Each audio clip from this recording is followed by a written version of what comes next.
Hello everyone. Straight line का एक question करते हैं। जी मेन से लिया हुआ है। क्वेश्चन इस तरह से है कि बी और सी दो पॉइंट दिए हुए हैं एक लाइन पर। लाइन की इक्वेशन दी हुई है Y plus X equal to zero, और ये दोनों पॉइंट बी और सी सिमेट्रिक हैं ओरिजिन से। कहने का मतलब ओरिजिन से बराबर डिस्टेंस पर, यानी जितनी डिस्टेंस पर बी है ओरिजिन से उतनी डिस्टेंस पर सी है। फिर उसके बाद ये बोलता है कि एक और पॉइंट ए है जो किस लाइन पर है, y minus two X is equal to two equation है उस लाइन की, उस पर कहीं पर ये लाई करता है। कौन? Point A. अब इन तीनों पॉइंट से मिलकर ए बी सी, तीनों पॉइंट से मिलकर एक इक्विलेटरल ट्रायंगल बनता है जिसका अपने को एरिया पूछा गया है। तो चार ऑप्शन दिए हैं, इनमें से एक सही होगा, है ना। तो देखिए, बड़ा इंटरेस्टिंग है क्वेश्चन है। इसमें क्या है, सबसे पहले हम इसको इसको डायग्राम से समझते हैं। डायग्राम बनाते हैं इसका, एक्स एक्सिस और वाई एक्सिस बनाते हैं। ये देख लो, ये एक्स एक्सिस है, ये वाई एक्सिस है ना। अब इसमें बोल रहा है बी और सी वो पॉइंट है जो Y plus X equal to zero से जाते हैं। तो पहली इक्वेशन दे रखी है अपने को Y plus X equal to zero. तो इस इक्वेशन को थोड़ा सा समझेंगे। Y equal to minus X लिख सकते हैं इसको, ठीक है। अब यहाँ पर मैं अगर X is equal to zero put करता हूँ तो मेरा वाई कितना आता है? जीरो आता है। और एक्स इज इक्वल टू अगर वन पुट करता हूँ तो वाई मेरा कितना आता है? माइनस वन आता है। ठीक इसी तरह अगर एक्स को मैं माइनस वन रखूंगा तो वाई कितना आएगा? मेरा प्लस वन आएगा। आएगा कि नहीं आएगा? तो इससे क्या पता लगता है कि जो ये x इक्वल टू जीरो है वहां पर y is equal to zero, यानी ये जो लाइन है ये ओरिजिन से होकर तो जा ही रही है क्योंकि इसके कोऑर्डिनेट जीरो जीरो इसको सेटिस्फाइड कर रहे हैं, ठीक है।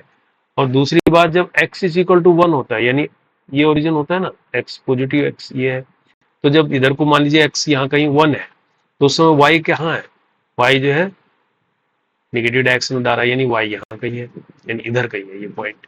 x is equal to one और y माइनस वन। ठीक इसी तरह से जब x equal to minus one होता है तो y कहाँ होता है? इधर होता है। तो कहने का मतलब ये लाइन इधर से होके जा रही है, पता लग चुकी है ना ये। तो हम अगर डायग्राम बनाए इसका तो ये लाइन हमारी इससे होते हुए ऐसे जा रही है लाइन, ठीक है। तो इस लाइन की इक्वेशन अपने को दी हुई है y plus X equal to zero, ये है वो लाइन। अब इस लाइन पर दो पॉइंट है बी और सी। मान लीजिए एक पॉइंट ये बी है, एक पॉइंट यहाँ कहीं है सी। तो इनकी क्या खासियत है कि ये ओरिजिन से बराबर डिस्टेंस पर है, जितनी डिस्टेंस पर ये है उतनी डिस्टेंस पर ये है, ठीक है। इसके बाद फिर बोलता है एक पॉइंट ए है जो लाइन किस पर है, उसकी इक्वेशन क्या दी है? y minus two x. इसको भी समझ लेते हैं, टू, यानी इसको भी अगर थोड़ा तरीके से लिखा जाए टू एक्स प्लस टू लिखते हैं ना। तो इसमें देखो करते हैं, इसमें अगर x को जीरो रखते हैं तो y क्या आता है? y कितना आएगा? y टू आएगा। अगर x को वन रखते हैं तो y कितना आ रहा है? इसमें फोर आ रहा है। अगर इसी तरह मैं x को माइनस वन रखता हूँ तो y कितना आ रहा है? x को माइनस वन रखता हूँ तो ये क्या है? माइनस टू, टू तो जीरो, y जीरो हो जाएगा। हो जाएगा नहीं हो जाएगा? तो देख लो, और भी वैल्यू रख सकते हैं, इससे थोड़ा आइडिया लग जाएगा कि ये कहाँ पर एग्जिस्ट कर रही है लाइन, है ना। तो इसमें देखो ओरिजिन से तो जा नहीं रही है क्योंकि x जीरो है तो वहां तो y टू है। अगर x यहाँ कहीं जीरो है तो y यहाँ कहीं है ना, यहाँ कहीं है हमारा y। और ठीक इसी तरह से अगर x वन है, मान लीजिए इधर को वन है कहीं, तो y कहाँ है? फोर है, और कहीं ऊपर है, इधर इधर कहीं है y, है ना। और ठीक इसी तरह से x अगर माइनस वन है इधर, है ना, तो y जीरो है, यानी y फिर इसी पर है। तो कहने वाला लाइन ऐसे जा रही है, समझते ना लाइन को। तो ये हमने थोड़ा सा इसलिए निकाला कि इसका डायग्राम कैसे बनेगा, ऐसे बन रही है लाइन, ठीक है बंधु। तो इसकी इक्वेशन क्या दे रखी है अपने को? ऐसे समझना पड़ता है बस क्वेश्चनों को, कॉन्सेप्ट का मतलब यही तो है कि कॉन्सेप्ट समझ में आना चाहिए कि हो क्या रहा, बाकी तो कैलकुलेशन तो आप लोग कर ही लोगे, है ना। तो y minus two X is equal to two है ये वाली लाइन। अब इस लाइन पर कहता है एक पॉइंट है ए, कहीं पर भी ए पॉइंट है ना। अब ये ए पॉइंट इस बी और सी से मिलाकर क्या बन रहा है? मिलकर क्या बना रहे हैं? ट्रायंगल बना रहे हैं। तो हम भी एक ट्रायंगल बना लेते हैं ऐसे आइडिया के लिए। इसको मिला देते हैं ए से। ए चलो ये इधर हो गया, है ना। और डायग्राम उतना अच्छा बनता नहीं अपने से, तो ये हो गया, चलो ये सी हो गया। तो एबीसी एक ट्रायंगल हो गया इक्विलेटरल, इसको मैं अलग से भी ड्रॉ कर सकता हूँ यहाँ पर आपको समझाने के लिए ना।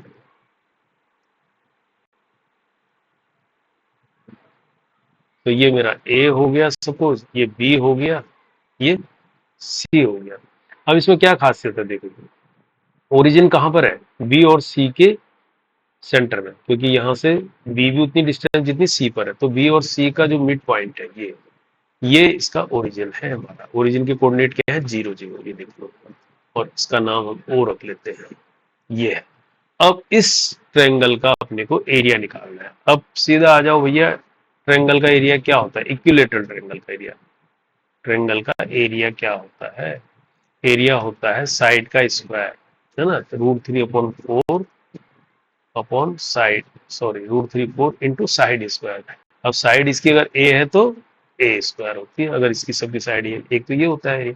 एक फार्मूला और होता है जो बहुत कम यूज होता है, लेकिन आपको याद करना पड़ेगा। ये एरिया अगर ये ए से परपेंडिकुलर डालते हैं बी सी पर और इसको बराबर डिवाइड कर दिया, यानी इस पॉइंट पर बराबर डिवाइड कर दी ना बी और सी को, तो ये अगर हाइट हमको पता है, इसको हाइट बोल देते हैं एच, तो इसका फार्मूला है h² अपॉन √3। ये भी एरिया होता है भैया, है ना। बी और सी बराबर डिवाइड कर रहा है, उसके मिड पॉइंट पर अगर ये परपेंडिकुलर डाल रहे हैं कि हाइट h है, तो इसका फार्मूला ये होगा। किसका, इक्विलेटरल ट्रायंगल के फार्मूले हैं। तो हम इसमें यहाँ पर इसको यूज करने वाले हैं। इसको यूज करने के लिए देखिए अब क्या क्या है। अब दो तीन चीजें हैं, एक तो ये जो बी और सी है, बी और सी किस लाइन पर है, y plus X equal to 0, तो बी और सी y प्लस, तो इस बी और सी से जाने वाली लाइन का स्लोप मिल सकता है हमें, तो slope of line passes through B C, इसका स्लोप क्या मिल सकता है, स्लोप है क्या, y plus X equal to 0 दिया हुआ है ना, तो इसी को हम क्या लिख सकते हैं, y equal to minus X लिख सकते हैं, M X Y equal to M X. तो यहाँ से स्लोप कितना आ जाएगा, -1 आ जाता है, ठीक है। अब बी सी इस वाली का स्लोप आ गया हमारा -1। तो अब जो ये एओ है, ये क्या है, इस पर परपेंडिकुलर है, तो स्लोप ऑफ एओ, एओ से जाने वाली जो लाइन है, इसका स्लोप होगा कितना होगा, परपेंडिकुलर, इसका स्लोप होगा +1, है ना।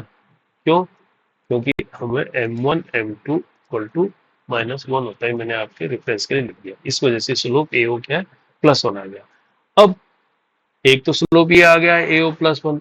अब दूसरा जो ए पॉइंट है, ये पॉइंट किस लाइन से जा रहा है, y माइनस 2x प्लस 2 से भी जा रहा है ये ए पॉइंट। अब ए के पॉइंट हमें मालूम नहीं है, तो हम इसको कंसिडर कर लेते हैं, लेट्स से ए के पॉइंट हम x1 प्लस x1 y1 रख लेते हैं।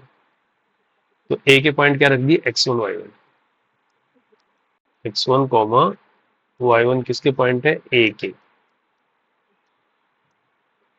अब ये किससे होकर जा रहे हैं, y minus 2x equal to 2, इससे ये पॉइंट जाते हैं, तो ये पॉइंट इसको सेटिस्फाइड करने चाहिए, तो दैट इज क्या हो जाएगी equation, y minus 2x1 equal to 2 हो जाएगी, क्योंकि x1 y1 कहाँ पर लाई कर रहे हैं, इस इक्वेशन पर तो लाई कर रहे हैं, y माइनस 2x इक्वल 2 पर।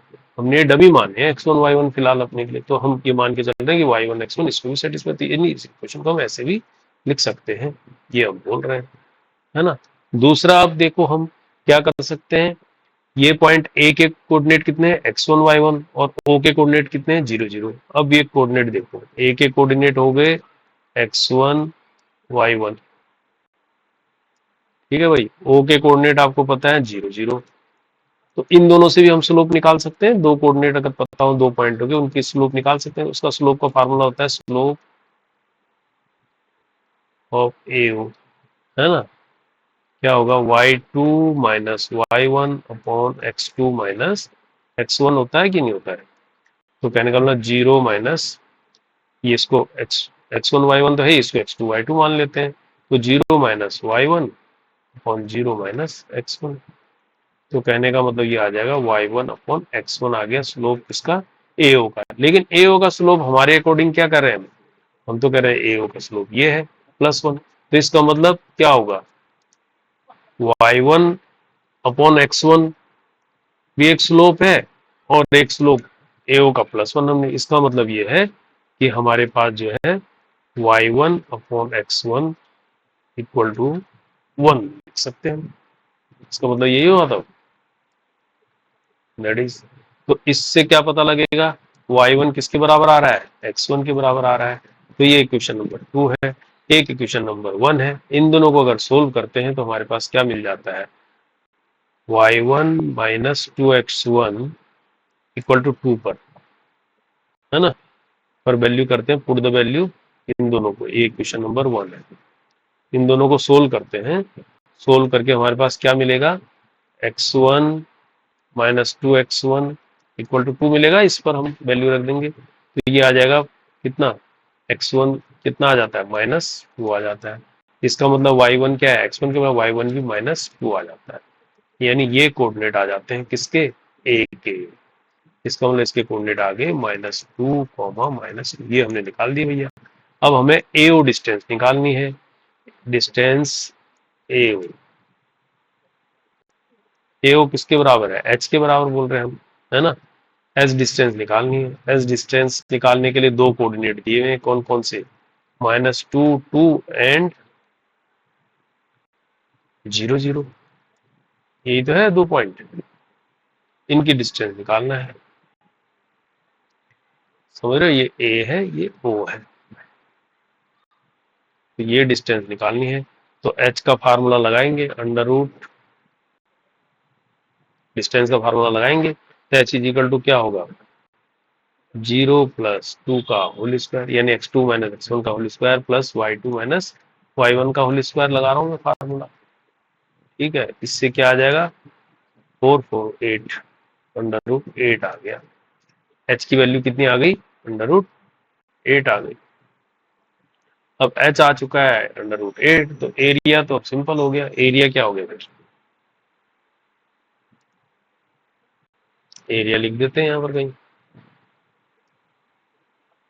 यहाँ लिख देते हैं area, area of triangle ABC कितना होगा, h² अपॉन √3। एच स्क्वायर क्या हो जाएगा, 8 हो जाएगा, अंडर रूट हट जाएगा ना, और ये अपॉन √3 हो जाएगा। तो ये आंसर होगा। और ये कौन सा ऑप्शन है, ये ऑप्शन है बी। ठीक है, ये ऑप्शन है बी, देख लो, ये बी है।